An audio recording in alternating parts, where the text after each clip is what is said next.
Alors on se retrouve à Cannes, on est dans un petit café, vous entendez sans doute un petit peu de bruit derrière, avec Marianne Gormactic, qui est la réalisatrice. Alors je vous en ai déjà beaucoup parlé pour ceux qui ont suivi tous les épisodes chaque jour de Avant la fin de l'été, ce film qui a fait l'ouverture de la CID. Bonjour Marianne. Bonjour, merci. Alors ça me fait très plaisir parce que déjà première chose, bon voilà, vous êtes de ma génération, donc déjà ça me fait plaisir de chaque année, notamment avec la CID, de trouver des réalisateurs talentueux de ma génération. Et en plus ça, vous êtes une femme et moi je me bats voilà, depuis 3 saisons pouvoir avoir des réalisatrices et de ma génération finalement, et ben c'est voilà, il y en a mais il y en a pas tant que ça, donc ça me fait très plaisir. D'accord, je pensais qu'on était nombreuses. Mais alors cette année à Cannes, c'est ce que je disais ce matin dans la chronique, donc pour ceux qui ont écouté samedi dernier, j'ai vu tous mes principaux films sont des films de femmes, donc ça me fait très plaisir. Et quand ce sont pas de femmes, c'est Philippe Garrel avec deux super actrices. Avec des femmes, voilà, c'est magnifique. Non, mais voilà, c'était déjà, je voulais juste le noter. On reviendra justement après peut-être aussi sur le fait que vous étiez une femme et que vous avez tourné ce film-là. C'était très intéressant. Alors là, on va beaucoup boire. Merci beaucoup. Voilà. 2 grands verres pleins de glaçons, voilà. de l'évian, c'est magnifique. Merci. Donc là, comme ça, on va pouvoir couper déjà une première.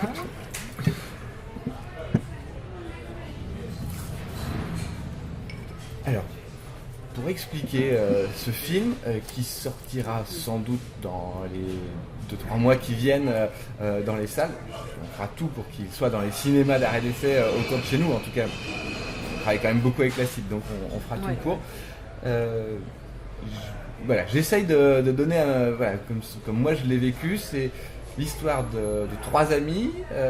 Un des amis souhaite repartir en Iran. Il est dit qu'il s'est pas bien senti en France. D'ailleurs, c'est le seul qui parle pas français des amis. Et puis là, d'un seul coup, il se décide de faire un dernier voyage avant qu'il parte et peut-être lui faire changer d'avis. Et on part dans un road movie à travers toute la France. C'est à peu près ça le synopsis. Ouais. Alors, moi, j'ai vu plein de choses dans ce film-là. Un film de copains, un film de vacances, un film qui traite, alors on va y venir au fur et à mesure de cette interview, mais qui traite de plein de problèmes et de plein de sujets, si c'est pas des problèmes.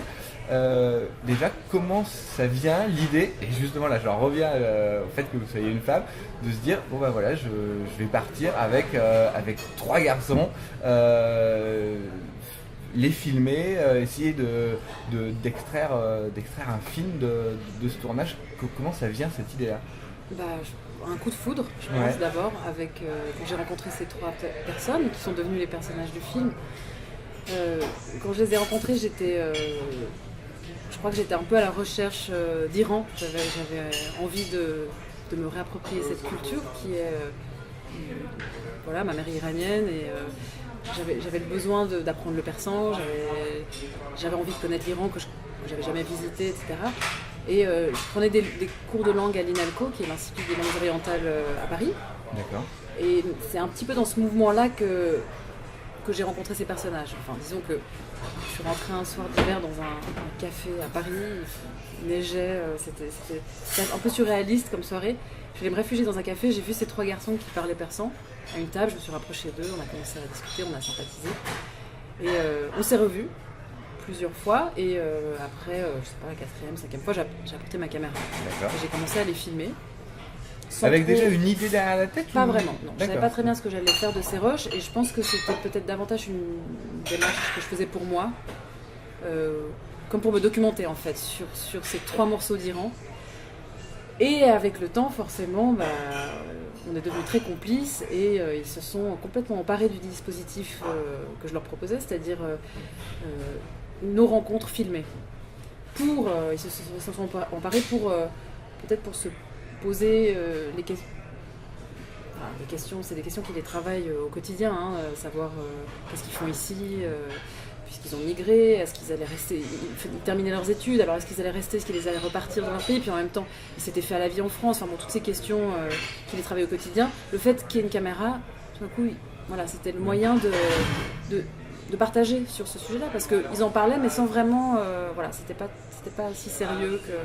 C'était un moment de pouvoir vraiment le poser. Voilà, ouais. On savait pas ce que ça allait servir, mais voilà, de dire, voilà. Et puis moi, de mon côté, c'était l'occasion de parler le persan, de l'entendre, d'en apprendre sur la vie en Iran, parce que c'était comme des demi-frères en fait. Moi, j'ai pas grandi là-bas, je connaissais pas grand-chose du pays, donc voilà, je pense qu'on avait, et eux et moi, un intérêt à se retrouver autour de ces rencontres filmées. Et puis, on a fait un premier voyage en 2014 en Italie. Tous les quatre. Et j'ai pris la caméra. Et comme ça, j'ai pu tester le dispositif. J'avais une envie de road movie. J'aime bien les road movies. J'en ai fait dans des courts-métrages, etc. Et ça s'est plutôt bien passé, mais je travaillais sans intervenir. Enfin, c'est-à-dire que je captais ce qui se passait, mais j'intervenais pas.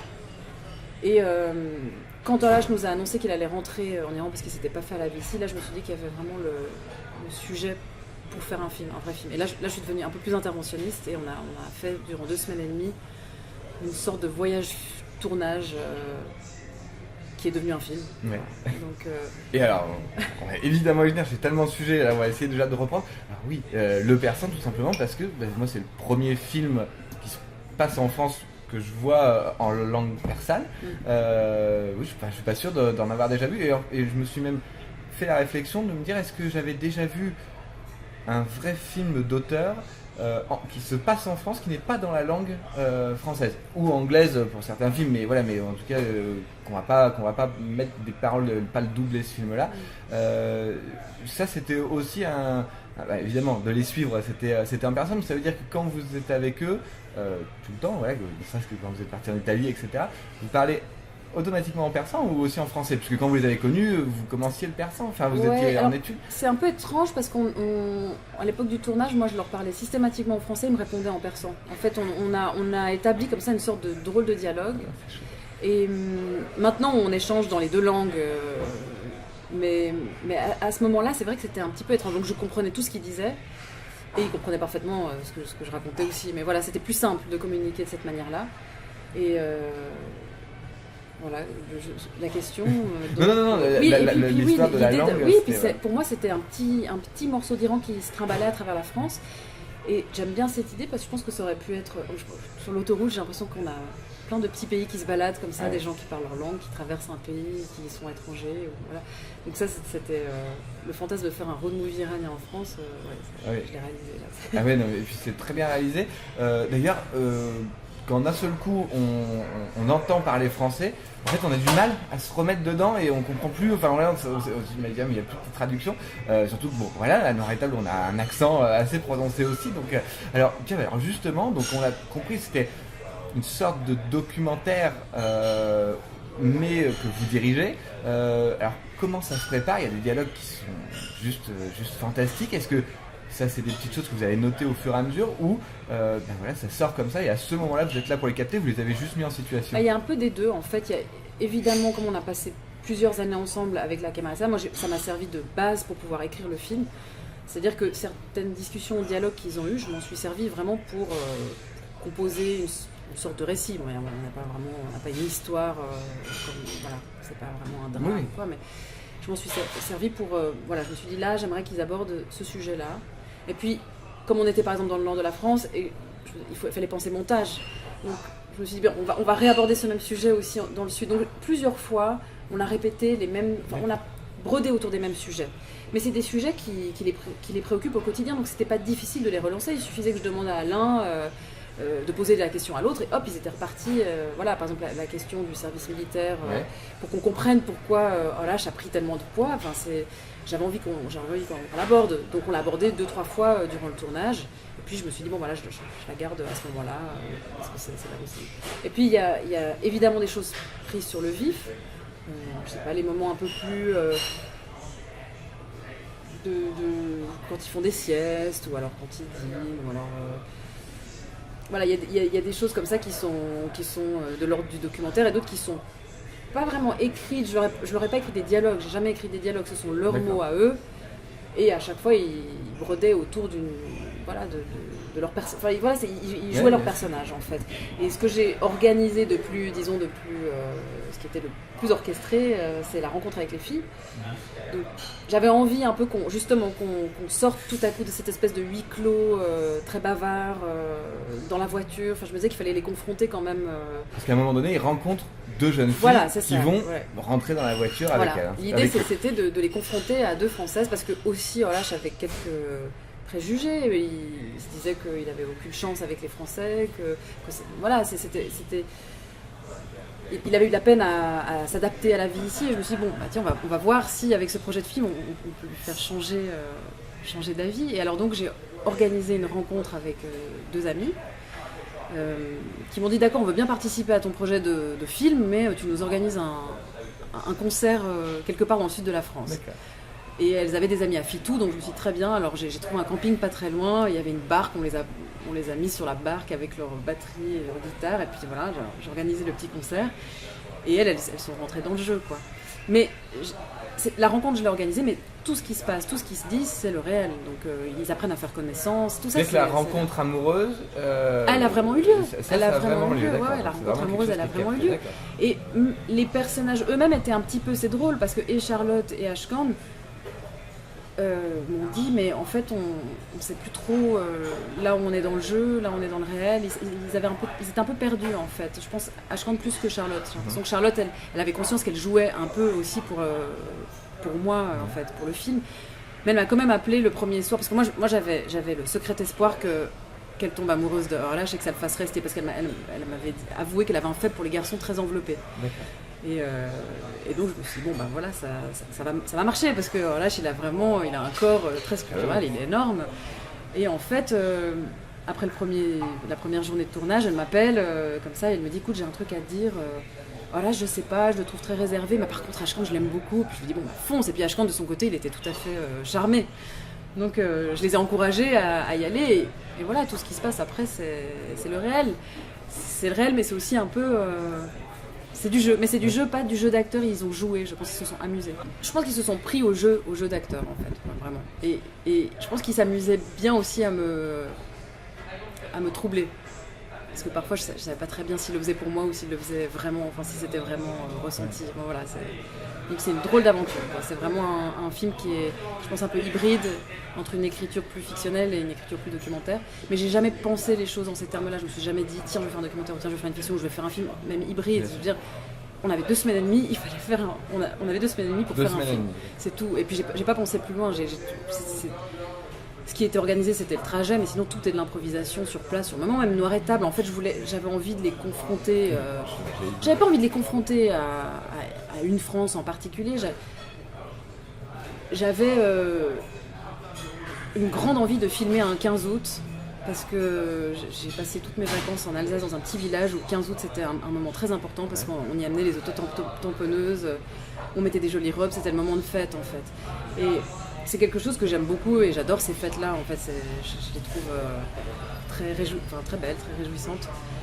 Et j'avais regardé sur internet, je me suis dit, tiens, est-ce que sur le chemin il y aurait un 15 août intéressant à filmer, et j'ai vu Noir et Table, chaque année, le défilé des Miss, des chars fleuris, enfin voilà, c'était grandiose, et je me suis dit, on va s'arrêter là un 15 août, on va voir ce qui se passe. Et puis j'ai pris énormément de plaisir, je les ai même un peu abandonnés pour aller filmer ces chars fleuris, pour aller filmer les gens qui s'étaient endimanchés pour assister à cette fête, que je trouvais très beau en fait. Enfin, c'était vraiment un moment assez exaltant.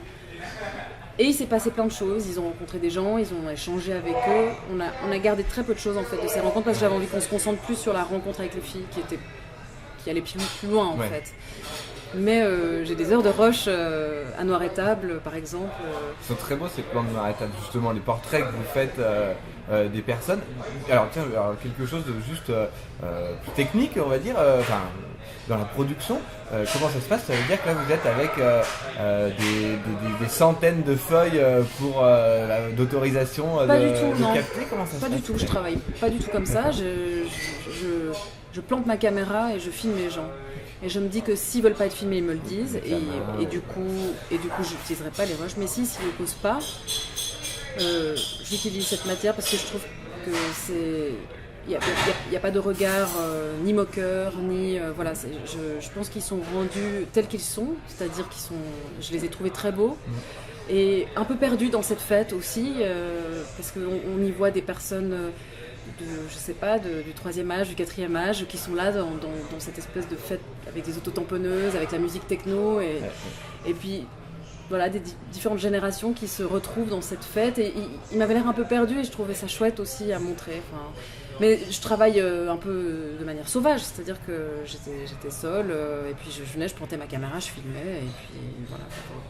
Non, mais bon, alors on verra tout à l'heure sur votre façon de travailler et voilà, le matériel que vous avez pu avoir. Vous avez parlé beaucoup de rush sur leur étape. Combien le film en lui-même, voilà, combien d'heures vous avez eu de rush, donc de petites séquences à la fin du tournage? Alors oui, j'avais presque 70 heures de rush, c'est-à-dire qu'en 2 semaines et demie, je n'ai fait que filmer. Je dormais très peu. En fait, à 2h du matin, j'arrêtais ma caméra et je commençais à dérocher en fait. Jusque 4-5 heures, on dormait quelques heures et après, voilà, on repartait. Donc c'était vraiment très intense.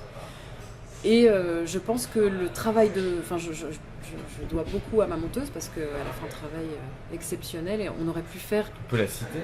Guénola et Holm, qui est une grande monteuse, et on aurait pu faire, j'ai l'impression, 4 ou 5 films différents en fait, avec la matière que je lui ai amenée. Et elle a réussi à voir dans ses rushs peut-être quelque chose qui ne m'était pas apparu. C'est-à-dire que moi, je voulais qu'on soit efficace. Évidemment, quand on n'a que 2 semaines et demie, on est un petit peu, on a envie d'avoir un maximum. Donc, on a eu beaucoup de discussions. J'avais l'impression que ça allait être beaucoup autour de discussions, ce qui est le cas. Il y a beaucoup de discussions dans le film. C'est un film de parole, mais il y en avait beaucoup plus. Et puis, j'avais envie qu'on aborde chaque sujet. J'avais vraiment envie qu'on comprenne bien les personnages, etc. Puis, en fait, elle m'a dit, mais attends, mais ce moment-là où ils siestent les uns sur les autres, on dirait des petits chats, c'est ça l'amitié, c'est ça ton film. Et puis c'était souvent des longs plans séquences. Évidemment, je me disais, non, mais est-ce qu'il ne faut pas être un peu plus efficace, etc. Au montage, et elle a vraiment laissé les plans se déployer dans leur entièreté. Et c'est vrai qu'il y a une espèce d'esthétique comme ça, on prend son temps, on est en vacances. Et c'est ce qui fait que quand moi je l'ai vu, j'étais persuadé que c'était quelque chose que vous aviez entièrement écrit. À aucun moment, j'ai vu que c'était quelque chose de documentaire. Et c'est ça qui m'a charmé. Là, on voit beaucoup de documentaires cette année à Cannes. Et là, d'un seul coup, j'avais bien conscience que c'était à la façon documentaire, mais en tout cas, peut-être grâce à ces plans, moi, j'ai vraiment vu une fiction. Et c'est pour ça que j'étais persuadé que c'est mettiez en situation, mais qu'il y avait des choses où ça je veux que tu le dises, etc. Et c'est ça qui m'a emmené. Parce que au-delà du discours, et évidemment on en parlera aussi, on a beaucoup de choses à parler, moi ce que j'aime c'est votre œil, alors que ce soit votre œil au moment du tournage et aussi de la manière de monter ensuite voilà, ces séquences ou ces plans les uns après les autres. On démarre avec un plan fixe où on voit Arash, c'est comme ça qu'on... Oui. Où on voit Arash posé, presque scellé dans le sol, et on voit que lui, c'est un plan fixe qui dure assez longtemps, qui démarre, on entend même le son avant sur le noir avant l'image, et on voit juste les genoux de ces deux copains, et puis là on les voit ensemble, et le plan d'après, vous êtes dans la voiture, enfin ils sont dans la voiture, et on sort d'un tunnel. Voilà, moi je répète assez souvent que voilà, les séquences d'ouverture sont à mes yeux ce qui est le plus important au cinéma, et là finalement tout est là, c'est que il n'y a même plus besoin de discours en 3 plans, on a voilà, c'est cet homme qui est peut-être à un moment de sa vie où plus rien ne bouge et il a envie qu'il se passe quelque chose. On a ces 3 amis réunis, et on va en parler de la manière que vous les filmez quand ils sont tous les 3, et ensuite il y a cette sortie du tunnel. Ça y est, on est dehors et on y va. Et on a envie de quitter Paris parce que c'est le mois d'août et que tout le monde est rentré et c'est le moment de partir, surtout de fuir la capitale. Et je pense que alors ce premier plan, c'est marrant que vous en parlez, c'est peut-être celui qui est le plus écrit en vrai, et on l'a refait plusieurs fois. Et c'est la seule séquence qu'on a travaillé un peu à la manière d'une fiction. Je dis vraiment un peu parce que... C'est pour ça que ça nous emmène tout de suite aussi. Voilà, j'avais envie de me débarrasser en fait de... C'est peut-être pour ça, en fait, je me suis dit, bon allez, il faut qu'on comprenne en 2 répliques ce qui se passe, et puis après on verra ce que nous réserve le voyage. Et je l'ai un peu tourné dans cette optique-là, parce que j'avais envie de me débarrasser de de ce qui est encombrant, je trouve, dans les films, c'est-à-dire l'histoire, devoir raconter une histoire. Moi, les scénarios, ça, voilà, j'ai l'angoisse de la page blanche, de devoir raconter une histoire. Je trouve ça horrible de devoir raconter une histoire, en fait, parce que je préfère que le spectateur se raconte sa propre histoire. Donc, j'installe les éléments principaux, c'est-à-dire un garçon qui veut rentrer dans son pays, enfin, qui doit rentrer, qui veut rentrer, et les deux autres qui le convainquent de faire un voyage. Pouf, on a compris le principe, et après, ce qui se passe, c'est la vie, c'est le réel, c'est la balade entre copains. Et donc voilà, on l'a tourné, je crois qu'on l'a tourné 5-6 fois, le premier plan et le deuxième plan, une ou deux fois, enfin un truc comme ça. En fait, c'est même pas qu'on l'a... J'ai dit à Hossein et Ashkan, vous essayez de convaincre Olaj de vous accompagner en voyage. C'était la seule consigne. J'ai posé ma caméra et puis après, on a monté, évidemment, il y a le travail du montage. Mais ouais, en tout cas, ce plan d'ouverture et ces 3 plans, finalement, je trouve que c'est aussi, moi, c'est le cinéma que j'aime d'entrée de jeu. Et après, la manière dont vous les filmez quand ils sont tous les 3. Il n'y a pas tant de plans que ça où ils sont tous les 3 dans le champ. Et à chaque fois, ou presque à chaque fois, en tout cas, j'ai pas tenu. J'ai vu juste le film une seule fois, mais voilà, j'ai pris beaucoup de notes. À ce moment-là, quand ils sont tous les 3 dans le champ, la caméra est toujours à leur hauteur. Comme si ils faisaient bloc entre eux et que personne ne pouvait les juger, et même pas une caméra qui serait venue les écraser en plongée ou en contre-plongée, alors que quand ils sont seuls, on peut avoir différents axes. Et là, c'est toujours à leur hauteur, et donc du coup, vu qu'il y a beaucoup de temps en camping, très souvent la caméra est par terre, au sol. Mais ça m'a sauté aux yeux vraiment. Qu'à chaque fois, quand ils sont tous les 3, c'est à leur hauteur. Parce qu'on était 4 en fait, c'est vraiment un film à 4. Ouais. Moi, j'existe pas, je suis pas un personnage du film, mais c'est un film qu'on a fait à 4. Et vraiment, quand je parle de complicité, c'est parce qu'on n'avait même plus besoin de se parler. En fait, ils sentaient, ils savaient ce que je cherchais, ils savaient là où j'avais envie d'aller. Ils m'ont surprise parce qu'ils captaient les choses, ils les sentaient. En fait, ils jouaient avec tous les éléments qu'il y avait autour de nous. Il y avait peu de choses, mais ils arrivaient à sentir les choses très bien. Et les plans, moi j'aime beaucoup le cinéma japonais pour ça, les plans tatami. En Iran, on est beaucoup par terre, on mange par terre, on met des nappes au sol et on se réunit autour de la nappe et on mange au sol. On fait beaucoup de siestes au sol sur des tapis, enfin, c'est un peu comme au Japon. Et donc il fallait forcément être à leur hauteur, il n'y avait pas de raison que je sois mais c'est assez flagrant qu'à chaque fois qu'ils sont tous les 3 dans le champ, on est vraiment là, alors que plein d'autres plans vont être un petit peu, sur différents axes. Voilà, ça m'a vraiment sauté aux yeux. Non, mais j'ai trouvé justement, c'est aussi ce côté-là hauteur que je retrouvais, et que je me dis, ça c'est vraiment magnifique. Donc voilà, c'était juste pour ça. Justement, on parle de l'Iran à l'instant. Il y a quelques plans d'Iran qui tremblent, qui sont sur un montage extrêmement rapide et très très lumineux. Et quand on revient en France, à chaque fois on est sur quelque chose d'assez sombre et lent. Là aussi, alors déjà expliquez-nous peut-être ces plans d'Iran, d'où est-ce qu'ils viennent. Et après, je crois qu'il y en a 2 ou 3 fois, et après, dans le choix de montage, d'arriver sur du sombre à chaque fois. Quoi. J'avais envie de montrer l'Iran avec, que ça soit un peu l'image d'Épinal en fait. On n'en voit pas grand chose en fait de l'Iran, c'est des plans que j'ai tournés avec un téléphone portable, depuis la voiture, depuis des bus, depuis voilà. Et on allait vers le désert à ce moment-là, donc c'était un voyage que je faisais, j'ai tourné ces plans. Et assez vite, quand on est parti en tournage, donc je les avais tournés en amont, et quand on est parti en tournage, je savais que j'avais envie d'utiliser ces plans, parce que j'avais envie de croiser, j'avais envie qu'on sente que ce sont des personnages hantés par leur pays d'origine, puis presque troubler un peu qu'on sache plus trop si on est en France, si on est en Iran. Et c'est vrai qu'il y a des paysages comme le lac du Salagou, avec ces terres rouges, qui ressemblaient à certains paysages d'Iran. Et voilà, l'idée c'était de croiser un peu les deux. Et la texture, elle avait. Parfois on utilise du Super 8 pour faire du rêve dans les films ou pour parler du passé. Là, je me disais pourquoi pas utiliser des images, une texture extrêmement contemporaine, qui est celle que tout le monde utilise quand il fait des petites vidéos avec son téléphone portable. J'avais l'impression que ça parce qu'eux ils sont tout le temps connectés avec leur téléphone portable à l'Iran en fait. Ils vivent ici mais ils sont tout le temps en contact avec leur famille.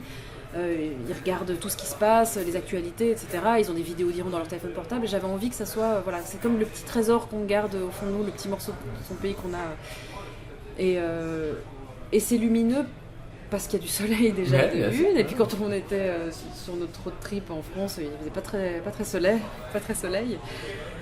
Et j'avais un peu envie qu'on ait. Ça aurait pu être, je sais pas, on aurait pu être avec des Mexicains qui pensaient au Mexique, ou avec. C'est l'Iran, mais ça peut être un pays rêvé aussi. Enfin, voilà, oui, mais complètement. C'est pas vraiment où on est. Il y a un raccord qui est magnifique à un moment donné sur. Alors, je ne sais plus qui est le personnage à ce moment-là qui a les lunettes de soleil, où on voit le reflet de la route. Et on voit qu'il part dans ses rêves et on arrive en Iran. Là, ce reflet il est très très beau. Je pense que vous avez dû le sentir quand vous le tournez. C'est vraiment très chouette. Là justement, il faisait pas beaucoup de soleil. Est-ce que ça c'est quelque chose que vous aviez pris en compte au moment de partir? Parce que j'ai rarement vu de la pluie aussi bien filmée, surtout sur les pare-brises, parce qu'il y a beaucoup de plans en voiture, mais voilà, je trouve que cette pluie est belle, quoi, tout simplement. On a tellement peu pris en considération le fait qu'il allait peut-être faire mauvais qu'on est parti qu'avec des t-shirts, et quand on s'est retrouvés, c'était près de Chambéry, il faisait 12 degrés, on mourait de froid, on est allé au Décathlon s'acheter des pulls, des espèces de polaires et des trucs comme ça, parce qu'on était vraiment... Voilà, c'était assez drôle. On s'est dit, on va dans le sud, quoi, il va faire beau, et bon, pas de bol, c'était pas un été. Il y avait un peu de route. Déjà il y avait de la route. Puis, même dans le sud, il faisait pas excessivement chaud et beau. C'était pas une année géniale au niveau météo, mais ça accompagne assez bien en fait. J'ai l'impression ces trois personnages, parce qu'il y avait quelque chose de plus on allait vers le sud, plus on s'approchait du moment de la séparation. Et il faisait gris, il fait beau quand il y a les filles, il y a du soleil, on a la plage, et c'était un coup de bol immense, parce que s'il avait fait gris à ce moment-là, ça aurait pas donné la même chose. Et puis quand elles partent, ils se retrouvent sur une plage un peu abandonnée, avec un ciel bien lourd, bien gris. Et ça, c'était la bonne étoile, c'était vraiment la bonne étoile du film, la météo. Et la pluie, c'est fantastique, parce qu'elle arrive au moment où on débarque dans le sud, il y a cette pluie lourde et chaude, comme dans le nord de l'Iran. Et là, je s'extasie en disant, mais mon Dieu, le sud de la France, c'est comme notre nord à nous. Et lui, il vient du nord de l'Iran, donc c'était la grande surprise. Et puis ça allait très bien. Enfin, c'est quelque chose qui est sorti de manière très spontanée et qui est très belle, parce que nous, on ne ferait que râler si on avait des vacances sous la pluie. Et pour eux, c'était un moment de joie. Cette pluie, c'est... Voilà, parce qu'ils viennent d'un pays où il fait souvent sec, souvent chaud, et la pluie, c'est une délivrance. C'est des moments de joie. Quand il pleut, on sort en Iran, on est dans les... Ici, on râle. Donc voilà, c'était drôle, quoi. Et en plus, on voit effectivement les différences de texture de pluie sur ce pare-brise qui arrive. Mais voilà, félicitations aussi pour ce plan. L'idée de filmer la lune pour montrer le temps qui passe.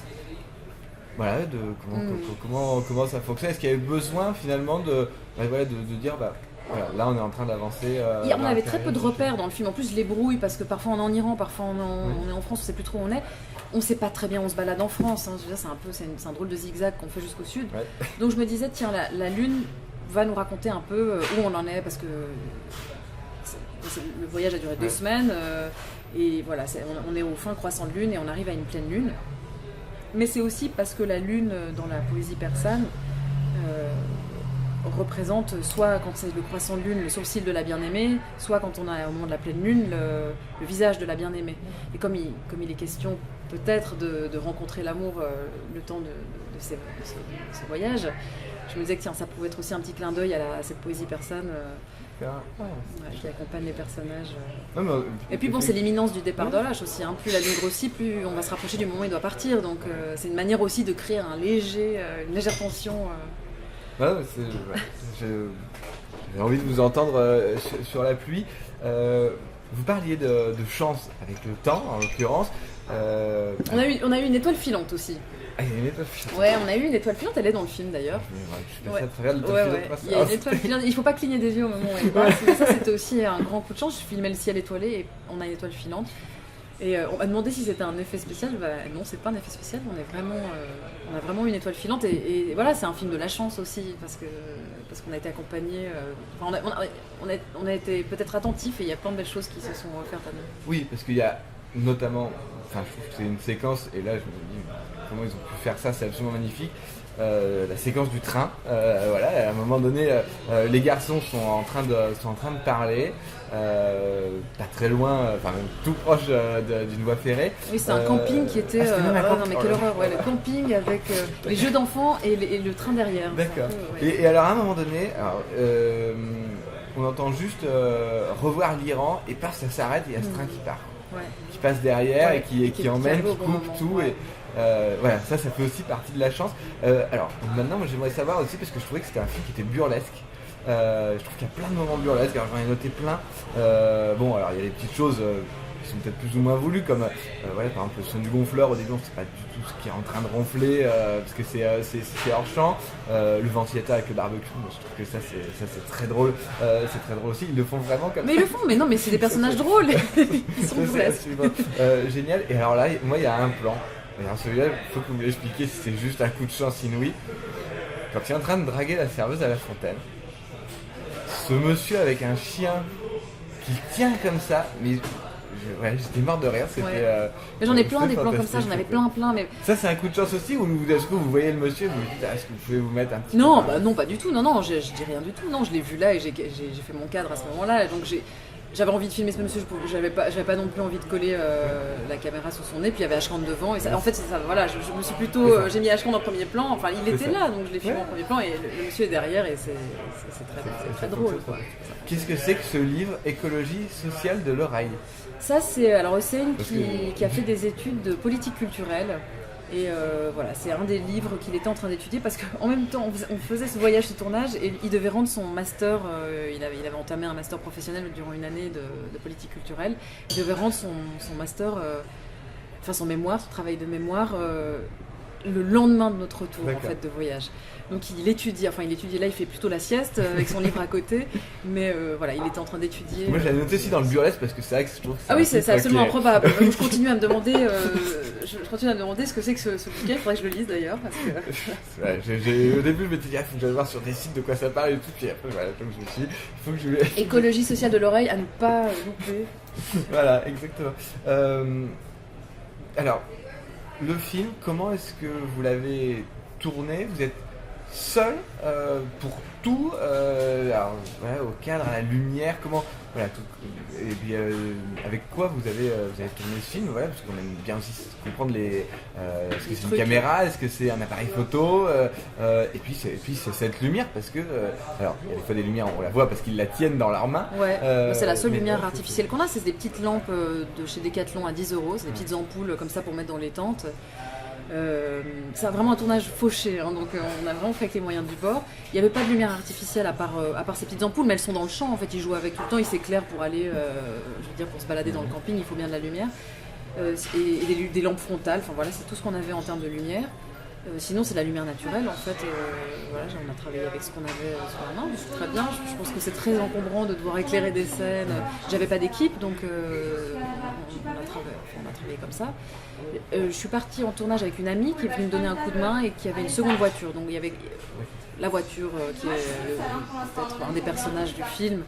Ah oui. Et nous dedans, moi avec la caméra et un petit zoom, et puis ils avaient chacun un HF caché sous le t-shirt, voilà, donc je faisais le son et l'image. Et puis la deuxième voiture avec Valériane Poitvin qui m'a accompagnée durant tout le tournage et qui nous aidait, voilà, avec le matériel. Enfin, logistique, voilà. enfin voilà. Et puis de temps en temps aussi, je lui passais le zoom et elle lançait au moment où je tournais, hop, elle lançait le son, donc on a un peu bricolé comme ça, quoi, mais il n'y avait pas d'équipe, et c'est très bien parce que si on avait une équipe, je pense que j'aurais pas eu accès à leur intimité de cette manière-là, parce que c'est très intimidant quand il y a tout d'un coup une perche, je sais pas quoi, moi, un régisseur, un mec qui fait la lumière, attendez, non, il va falloir qu'on tourne, j'aurais jamais pu avoir accès à toutes ces scènes très intimes. D'ailleurs, c'était assez drôle parce que un jour, Ashkan m'a dit, tiens, j'aimerais bien que tu allumes la caméra, j'ai envie de parler de quelque chose, je suis troublée, etc. On était au milieu du voyage, et c'est lui qui m'a demandé de filmer. Donc c'était vraiment quelque chose qu'on faisait ensemble, quoi. C'était assez drôle. Et puis c'est là qu'il a demandé à Relâche qu'est-ce qui te ferait changer d'avis en fait. Et c'est presque au tout début du film, on l'a mis au tout début du film parce que c'est un moment très joli où il demande très sincèrement à son copain pourquoi tu repars, quoi, qu'est-ce qui te ferait changer d'avis, et Hossein qui rebondit en disant mais moi c'est ici que j'ai trouvé l'amour, si tu trouves l'amour tu resteras. Ça lance un peu l'aventure romantique en fait, quoi.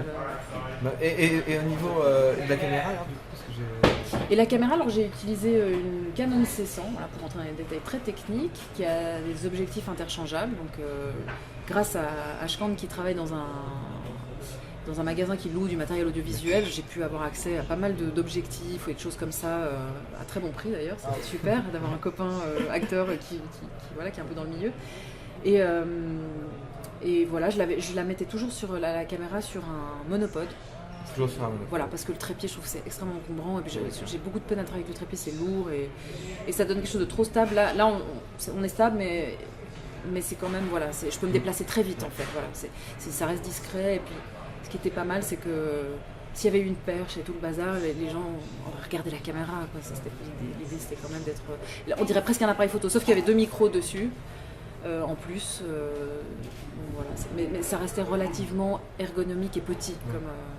Oui, ce qui pouvait faire que quand vous êtes avec, enfin voilà, dans des foule, fêtes, etc. Voilà, ouais. Aujourd'hui, on est tellement habitués à faire ça. Les gens se retournaient même pas, ils ne me voyaient même plus en fait. Physiquement, pour vous Très dur, très lourd. J'ai des gros problèmes de dos. En fait, je souffre parce que je fais le cadre sur mes films et c'est douloureux. Là, dans la voiture, j'étais pliée, je filmais à l'envers, c'est-à-dire que j'avais l'objectif voilà, qui visait les personnages. Et moi, j'étais pliée devant pour pouvoir regarder le combo et je faisais le point à l'envers. Donc, c'était vraiment acrobatique comme exercice. Et c'est lourd, quoi. C'est lourd le matériel. C'est quelque chose de. D'ailleurs, mes autres films, je les faisais avec des caméras beaucoup plus, handycam comme ça, et j'étais beaucoup plus libre. Et ces caméras-là, elles ont disparu en fait. Et avec les nouveaux formats, on rentre sur des caméras qui sont beaucoup plus lourdes et moins ergonomiques. Donc j'ai dû utiliser un monopode. Et ça a imposé une certaine stabilité, qui est très bien parce que ça m'a forcé. Très bien.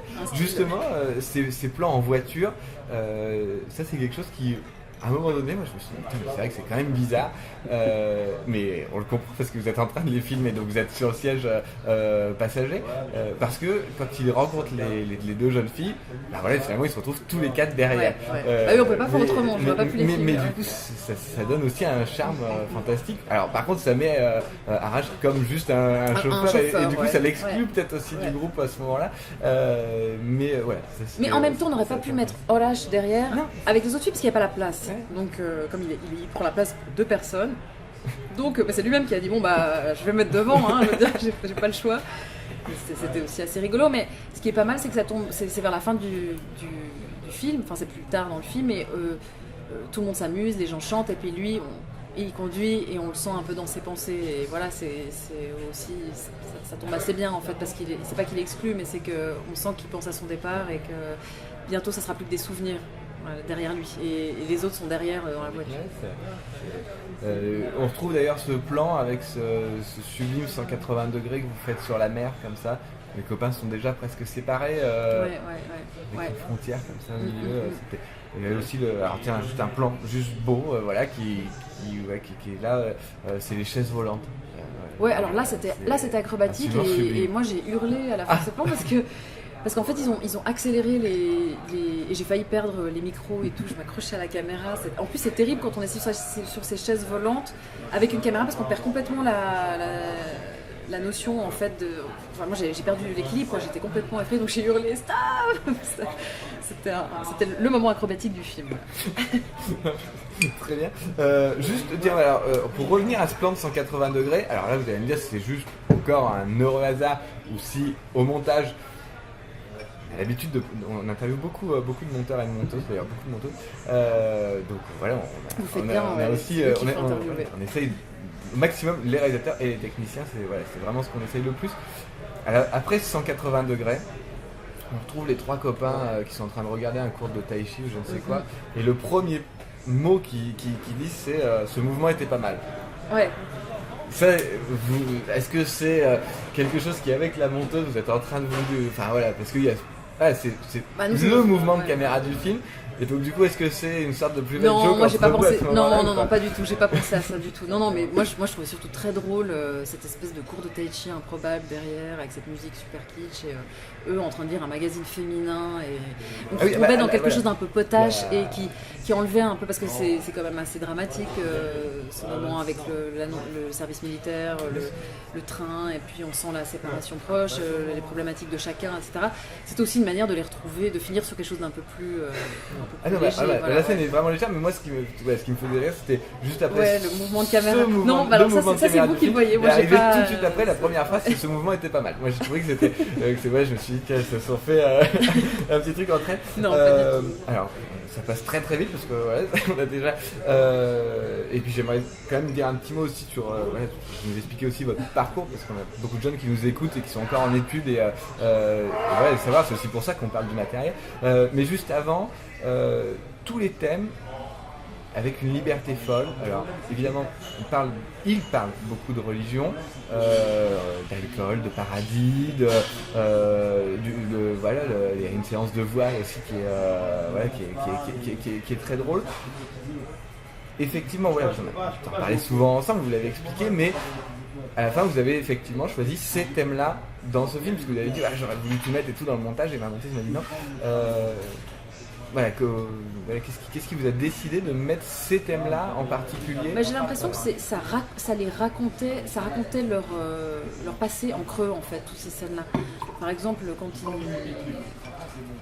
ils font la scène quand ils font essayer aux filles les différentes manières de porter le voile, tout d'un coup j'ai l'impression que ça nous projette dans leur adolescence, eux qui regardaient les filles, qui arrivaient à déterminer si c'était une fille d'une famille plus religieuse ou alors plus. Et puis c'est aussi une manière très dépolitisée de parler de cette question du voile. Je trouve qu'en France on est complètement crispé sur le sujet, et d'ailleurs on s'en sert, c'est de nouveau une espèce de instrumentalisation. C'est quelque chose moi qui me gêne profondément, et je trouvais que là on en parlait avec beaucoup de détachement, c'était rigolo et finalement ça devenait presque un accessoire de mode et voilà. C'est très drôle du coup. Pareil pour l'alcool, c'est extrêmement drôle comme ils en parlent, et on va très très vite parce que maintenant il faut absolument qu'on termine. Peut-être qu'un jour je reprendrai au téléphone, peut-être à la sortie du film, pour reparler peut-être plus de ces sujets-là. D'où vous venez, Mariam? Qu'est-ce que vous avez fait comme étude pour aujourd'hui arriver là? Comment aussi, au-delà de ça, vous avez dit que c'était un film fauché. Comment est-ce que vous êtes parti comme ça, bille en tête, et après on verra ce qu'on fera du film, ou est-ce qu'il y avait quand même une production, il y avait quand même une idée déjà de distribution? Non, alors on est vraiment parti complètement à l'arrache et tout s'est fait après. Donc c'est très compliqué de faire des films à l'envers. J'avais vraiment pas de sous pour partir même en voyage, parce que ça coûte quand même cher de passer de. Vous avez dû acheter un Renault Espace? On a acheté un Renault Espace, on s'est mis ensemble, on a trouvé Renault Espace à 900 € sur le Bon Coin. Et puis j'ai cassé la tirelire, je me suis acheté une caméra, et surtout j'ai eu l'aide d'une petite structure de production, Sony Independent Pictures, qui m'a donné de quoi partir en voyage. D'accord. Et c'était quand même une bonne enveloppe, ça nous a permis de payer les campings, les péages, tout, etc. Et puis alors il y a les producteurs délégués après, parce qu'il a fallu trouver des fonds pour finir ce film, Et on a aussi reçu un prix d'aide à la post-production au Festival des Entrevues de Belfort, et grâce auquel on a pu étalonner, mixer dans d'excellentes conditions, dans les meilleurs studios de Paris. Vraiment c'était fantastique. Donc pas évident de faire des films avant d'avoir les financements. J'avais déjà essayé en amont d'en obtenir, mais comme je rentrais dans aucune case, ni documentaire ni fiction, on ne voulait pas me donner d'argent. Et une fois que j'avais des rushs, forcément c'était bien plus convaincant. Donc et puis ça m'a permis de retourner certaines séquences aussi, des petites choses par-ci par-là, mais en gros on est un peu parti de manière sauvage. Et la dernière question, c'est d'où je viens. Je suis née en Suisse, j'ai fait des études de musique d'abord, et puis musicologie, histoire esthétique du cinéma, et puis après je suis allée à Bruxelles étudier à l'INSAS, et une école que j'ai quittée avant la fin, parce que j'arrivais pas à faire reproduire le film que j'avais écrit pour un film de diplôme, en fait, ça plaisait pas trop, donc je me suis lancée dans la vie active, j'ai cherché des producteurs, et puis voilà, je suis à Paris. Très bien. Alors là, ce sera juste 1 minute, hélas. La musique, je suis fou de la contrebasse. Juste 1 minute sur Marc Siffer. Marc Siffer, qui est un ami, et je trouve qu'il a fait un travail magnifique. J'avais envie de contrebasse parce que je me disais, c'est une contrebasse, il nous faut un instrument qui lui ressemble. Et Marc est vraiment un grand compositeur et un très grand interprète de contrebasse. Il est d'ailleurs célèbre pour ça. Et puis il y a aussi la musique iranienne qui nous accompagnait partout durant le voyage, parce qu'ils écoutent beaucoup de musique et voilà, c'est un espèce de mélange des deux. Mais le travail de Marc est magnifique et il en parlera mieux, donc il faut lui poser des questions. Merci beaucoup Mariam. Merci à vous. Et puis voilà, on tiendra évidemment au courant de la sortie du film et peut-être qu'on reprendra quelques instants par téléphone à ce moment-là. Merci beaucoup. Merci à vous.